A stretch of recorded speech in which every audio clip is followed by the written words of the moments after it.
So this video is going to cover section 7.5 in your notes. It's going to start on page 21, so go ahead and find that in your packet.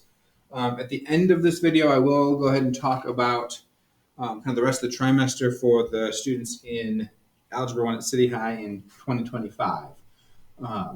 So stick around for the end of the video for that part. So we're going to start out here by graphing a system of inequalities. And a system of inequalities just means that we're going to graph two or more inequalities together and look at the solutions that make both of them true. And when we are graphing systems of inequalities, we're going to basically just graph each line by itself, right? Or graph each inequality separately.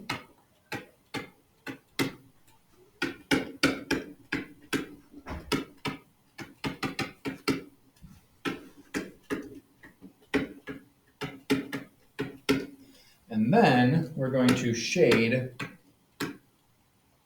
that's not the right word. We are going to shade the overlap. So the overlap is where both of the equations are true at the same time. Now, I'm going to go ahead and do these in two different colors. I would encourage you to come up to the front of the room and grab two different colored pencils, and we will get started here. So for my first one, I've got the equation x is greater than 1. I'll do this one in red. So x is greater than 1 is going to be a vertical line. X equals a number equations are vertical lines. Because it is a greater than symbol with no equal to, it is going to be a dashed line. And then if I'm shading greater than 1, well, I think about where are the numbers where x is greater than 1. So down here, x is 0, -1, -2. If I'm down here. So here on the other side, on the right-hand side, all of these have numbers that are greater than 1. So I'm going to shade to the right-hand side here. And don't shade it in super dark because you do have two of these equations to graph. Then I'm going to switch colors and graph the line y is less than or equal to 1. So a y equals equation is going to be horizontal. This one, since it is a equal to symbol, is going to go solid line. And a y is less than is going to shade below. And so I'll shade below that graph. And what we're always looking for here is where do they overlap? And so they overlap right here where the red and the blue together are on the graph. And so that green part is really our final solution. So things you need to be looking at here: graphing the line accurately, making sure that your line has the solid or dash correctly, that you're shading the right side, and then you're shading the overlap so I can tell that that overlap is your final answer. So we've got 4 more to do. It would be a great idea if you paused some of these videos and kind of thought about them yourselves, but I'm going to go through them a little bit here. And if you need some more time, go ahead and pause. So for this next one, we've got the equation y is less than or equal to, x is less than or equal to 2. I'll graph that first one in red again. X equals equations are vertical lines, and this one has the equal sign, so I know it's going to be a solid line. And if I think about where is x less than 2, well, it's going to be on the left-hand side of this graph. So I will shade over here. Then I will switch to blue here. And I have y is less than 0. Well, that's going to be a horizontal line at 0, but it's going to be a dashed line. So I will draw a dashed line right at 0. And since it is less than 0, where is y less than 0? Well, it's down in the bottom half of the graph. So I will shade that part in. And then I'll grab my green and just shade the overlap. So where do I see the red and the blue together? Down in this bottom left corner. Now, not all of my graphs are going to be vertical and horizontal lines.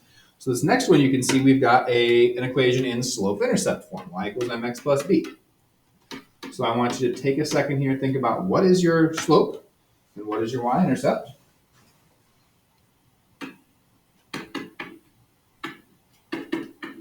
Okay, So your slope is the number in front of the x. Well, that's a 1 since there's nothing there. So I'm going to say 1 over 1, rise over run, 1 over 1.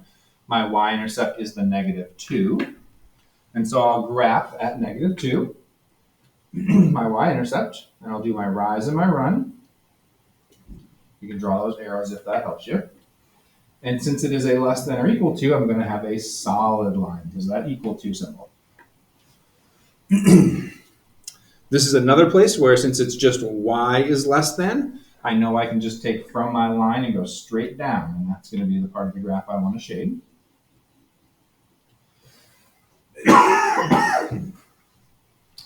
Then I'll switch to blue for the other one. Now this one's different. It is a y equals a number. That's going to be a horizontal line at negative 3. It's a solid line because it's equal to. So I'll draw that.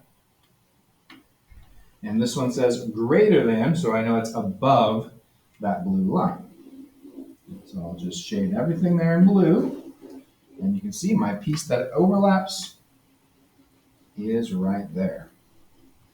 So on all of these so far, we've been able to get away without using the testing 0, 0 method.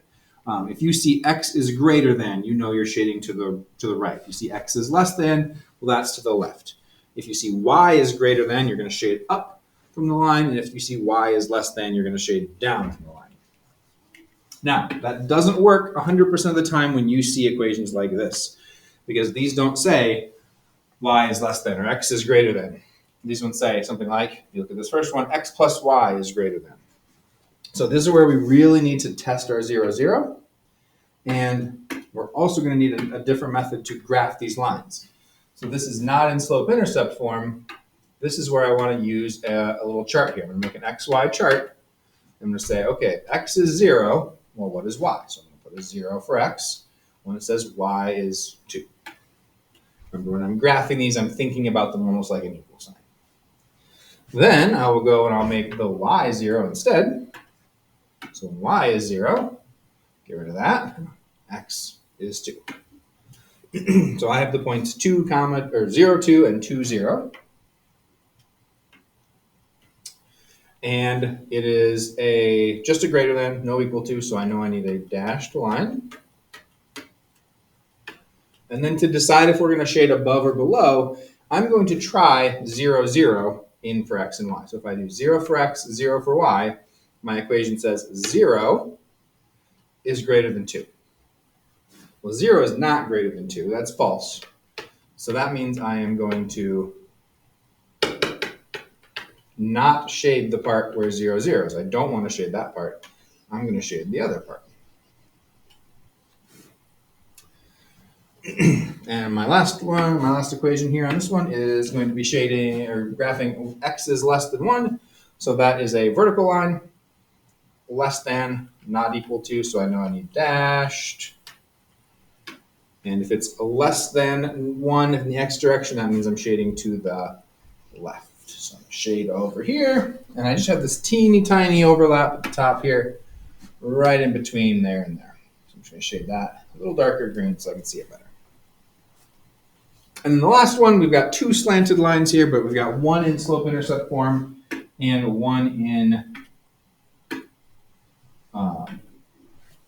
one that we're going to have to do intercepts for.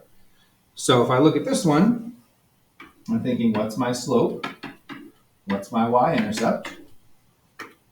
And we've already graphed this one. Our slope is 1 over 1. Our y-intercept is negative 2. So I'm putting negative 2 there. Rise 1, run 1. Solid line because it's a less than or equal to. And because it's a less than, I know I can shade down. Y is less than is always going to be below the line. For my second one, these are the hardest ones. I'm going to need to make my chart. And again, we've already done this one. If I make the x term 0, well, I have y equals 2. If I make the y term 0, well, I just have x is equal to 2. So it's the same one as in the other one over there on the board or on your screen. So I'm going to graph it like that. Greater than or equal to means a solid line. And I really do need to test 0, 0 on this one just to be sure.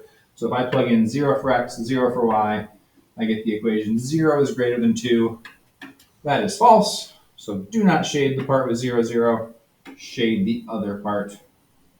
And you will see there's a tiny little overlap again over here.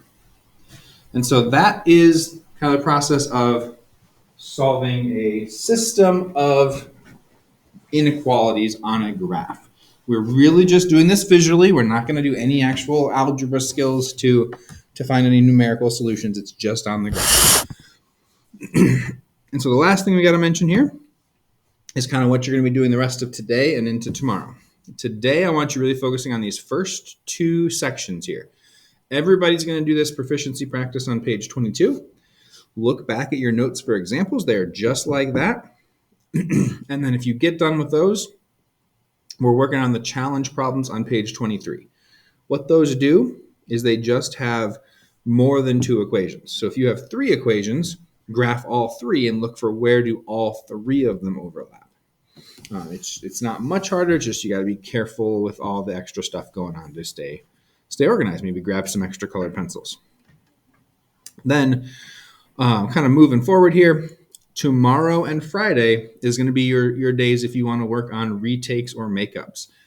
If you want to do a makeup test, if you haven't taken the last test or any test at all, those are going to be good days. If you want to do a retake, we're going to work on that tomorrow in class. You come ready to class tomorrow and say, I need to retake this test, and we will work on it, and then you can retake it on Friday. That's for the most of you, that is going to be the Unit 7, the solving systems with substitution, elimination, graphing. But be ready to take that retake on Friday. Okay, so I'll see you on Thursday. And good luck with the rest of those problems.